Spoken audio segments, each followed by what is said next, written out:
Welcome back to Everyday News. Today, we will give you the latest news on what is taking place.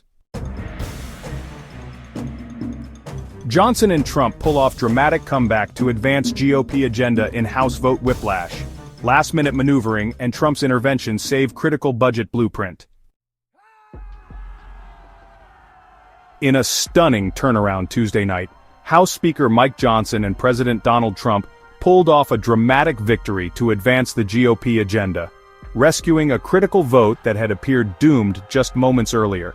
The high-stakes maneuvering, which included last-minute phone calls from Trump, flipped Republican holdouts and secured passage of a budget blueprint that sets the stage for Trump's ambitious legislative priorities.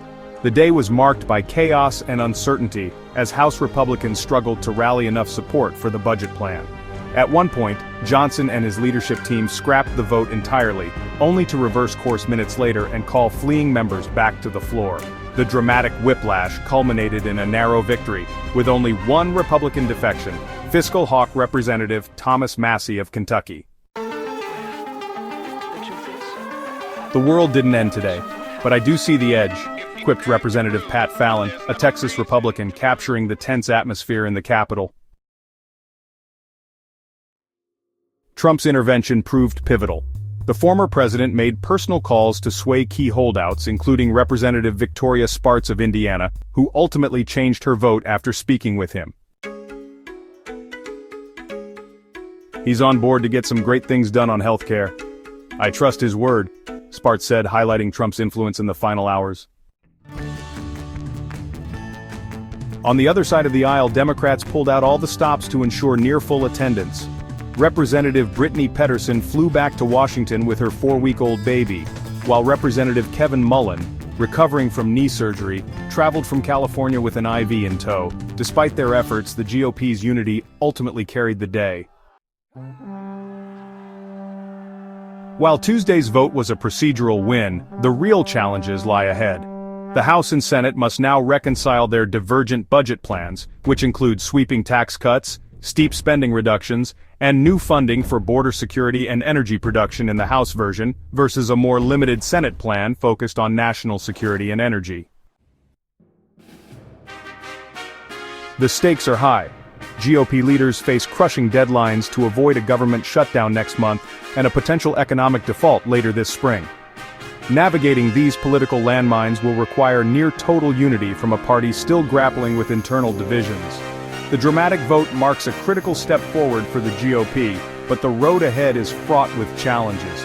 As Johnson and Trump celebrate their hard-fought victory, they must now navigate a minefield of internal divisions, tight deadlines, and contentious policy debates.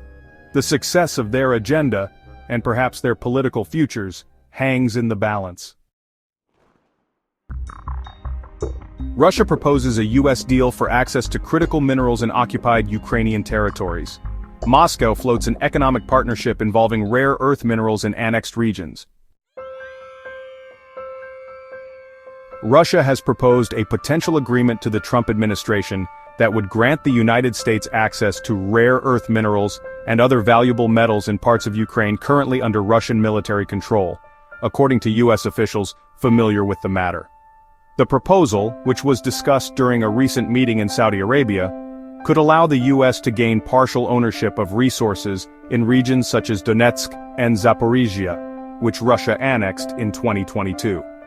The offer, presented by top aides to Russian President Vladimir Putin, aligns with Moscow's broader strategy to secure economic and territorial gains in Ukraine, while appealing to President Donald Trump's transactional approach to foreign policy. The proposal includes scenarios for joint development of mineral resources in Russian-occupied Ukrainian territories, as well as potential collaboration on aluminum extraction and supply. Trump is transactional, so Putin, understanding that, has come up with this countermove. The diplomat noted that the proposal reflects Russia's awareness of Trump's interest in Ukraine's natural resources, and Ukrainian President Volodymyr Zelensky's reluctance to engage in similar deals. President Trump has expressed openness to the idea, suggesting that such an agreement could contribute to global peace.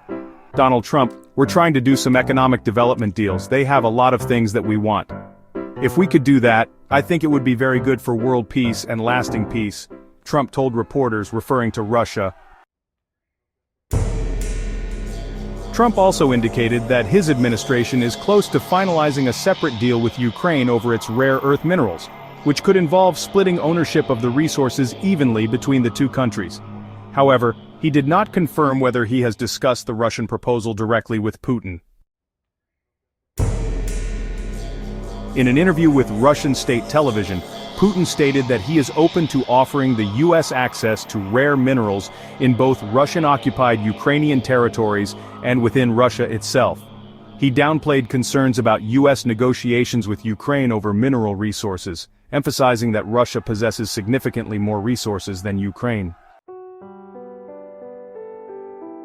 Accessing Ukraine's mineral wealth is fraught with challenges, including the presence of landmines and other explosives in contested areas. James Cowan, CEO of Halo Trust, a humanitarian demining organization, warned that approximately 156,000 square kilometers of Ukraine are contaminated with explosives, making any extraction efforts complex and costly. The proposed deal could also have significant geopolitical implications. By offering the U.S. a stake in Ukraine's mineral resources, Russia may be attempting to undermine Kiev's sovereignty and secure its control over occupied territories. Additionally, the deal could shift U.S. interests in Ukraine, potentially altering the dynamics of the ongoing conflict. Ukrainian President Volodymyr Zelensky has previously rejected similar proposals, including one presented by U.S. Treasury Secretary Scott Bessent. Zelensky had initially suggested a partnership with strategic partners to develop Ukraine's natural resources as part of a peace plan last year, but his hesitation has reportedly frustrated Trump. A spokesperson for the U.S. National Security Council declined to comment on the specifics of the Russian proposal, instead referring to Trump's public remarks on the matter. The Russian proposal underscores the complex interplay of economic interests and geopolitical strategy in the ongoing conflict in Ukraine. While the Trump administration has not committed to the deal, its willingness to consider such an arrangement highlights the potential for significant shifts in U.S.-Russia relations and the broader international response to the crisis in Ukraine. Don't forget to like and subscribe to Everyday News for more updates.